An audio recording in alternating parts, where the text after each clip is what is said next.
ส่งตัวคนไทย24คนปลอมเป็นแก๊งตำรวจปลอมและเป็นคอลเซ็นเตอร์กับคืนผ่านขวามิตรภาพลาวไทยแห่งที่ 4อิงตามการรายงานของสำนักข่าวเสียงใหม่ประเทศไทยว่า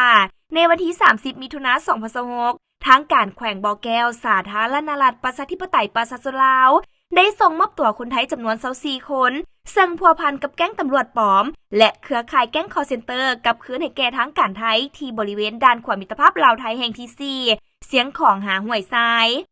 จากการตรวจสอบพบว่าทั้ง24คนดังกล่าวแบ่งเป็นชาย15คนและหญิง9คนมีอายุระหว่าง19-41 ปีซึ่งเดินทางมาจากหลายจังหวัดโดยใช้หนังสือผ่านแดนชั่วคราวในการเข้าออกในนั้นตำรวจตรวจพบว่าหลายคนมีหมายจับติดตัวในข้อหาฉ้อโกงและผิดกฎหมายคอมพิวเตอร์